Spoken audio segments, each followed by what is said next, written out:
Hello everyone, and welcome to the second part of our video, how to calculate the distance to the horizon.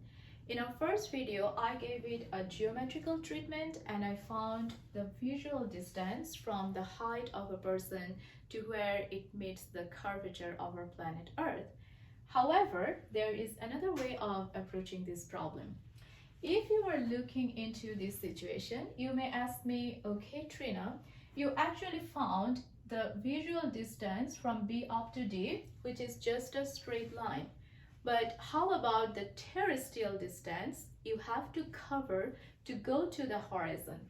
That means what is the distance from feet of this person to exactly where the tangent BD meets the circle? In other words, instead of just drawing a visual line, which is a virtual line as well, you want to walk on the surface of the earth and you have to reach to the apparent horizon point, because you know that when you go to that point, your horizon will be again another 4.8 kilometers. So technically you never meet your horizon. So let's look at it from that point of view. So I'm going to erase everything. Oops, I was trying the wrong side. Okay.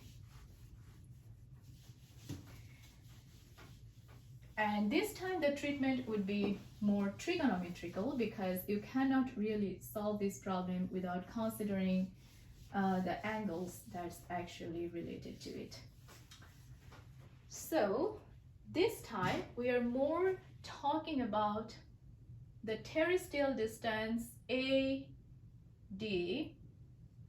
and we have a point here.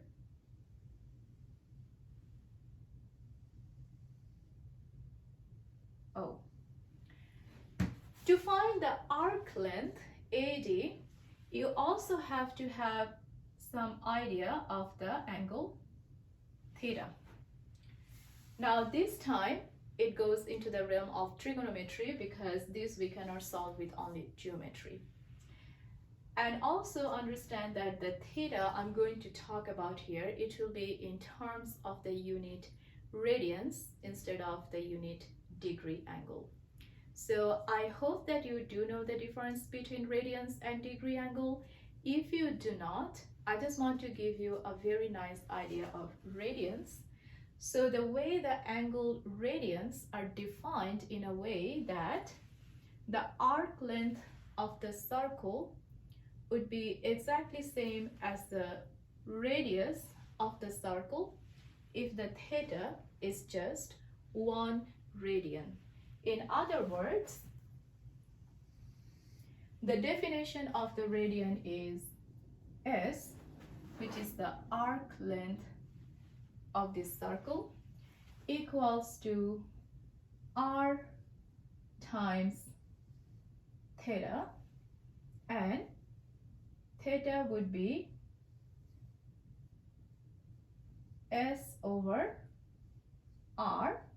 So if S and R is exactly equal, your theta would be 1 radian. Now, if you want to know the relationship between radians and degrees, remember that the whole angle of a circle, which is 2 pi, is 360 degrees. So the theta here, if you keep adding and get a full circle, the angle would be in terms of radian 2 pi. However, that being said, as we established that fact that S equals to R theta, you probably know here I'm going to use the exact same formula to find the terrestrial arc length of S. Now, how will I find the S? I know my R already, which is already the radius of the planet Earth. How do I know my theta? And that is a very interesting issue. For this time theta, I actually know these two sides. So I'm going to redraw the right angle triangle so you have a better look of what I'm talking about.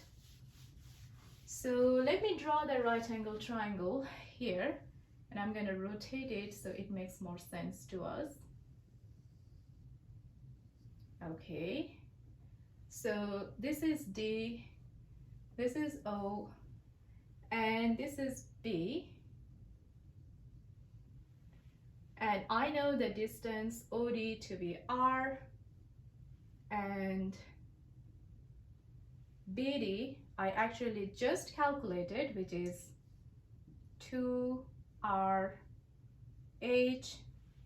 and I also know BO is R plus H, and the theta I'm looking for is actually the theta that extends at the point O, which is theta here.